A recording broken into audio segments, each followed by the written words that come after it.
Hey everyone, Connor Darrell here from the WealthSpire investment team, and this is our March 2025 update to our Markets in 2 Minutes series.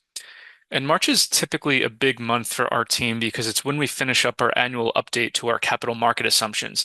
And for those that aren't familiar with capital market assumptions, they're a process by which we use fundamental market data in an attempt to forecast long-term forward returns across a variety of different asset classes.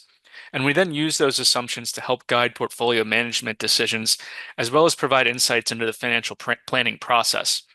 So you want to keep an eye out for those over the next several weeks. We'll be putting out some more updates from our team, especially our annual white paper, which should be released next month and does a deep dive into the process, in addition to providing some commentary from our team on how to interpret everything. But for this update to our series, we wanted to highlight some of the higher level implications of market positioning and discuss how things have evolved over the past few years when it comes to the CMA process.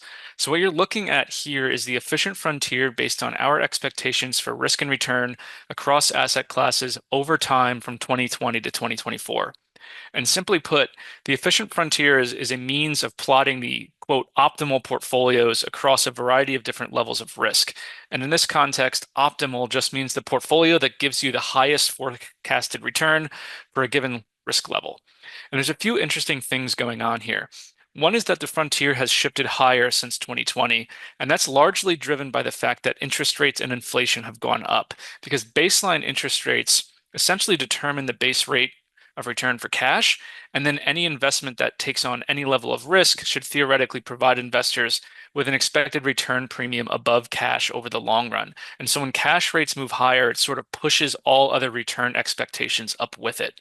But the bigger takeaway and kind of the key concept we wanted to illuminate here for everyone is the actual slope of the frontier. So if you look at this next slide here, we've been telling this story in a variety of different ways over the past year or so, but we find ourselves in a world where we've elevated bond yields as well as lofty equity valuations, which leads to a smaller difference in expected returns between stocks and bonds. And as a result of that, investors should expect a smaller increase in return for each incremental increase in risk that they may implement in their portfolios. So put another way, if you're going from a 60-40 allocation to an 80-20, you're picking up less return now than you were previously.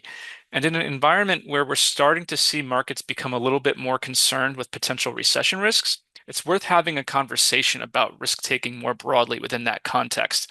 Because the reality is that predicting the next downturn is next to impossible. But we can use these sorts of analyses as context clues about when it might make sense to take on higher levels of risk versus not. And right now, it's apparent that investors may not want to chase returns in stocks, given that you aren't foregoing all that much return by using bonds to get more protection on the downside. This is something you'll likely see us dive into more deeply in the near future, but we thought this was as good a time as any to sort of start teasing out this concept more clearly. But until then, we wish you all a very happy start to spring. See you next time.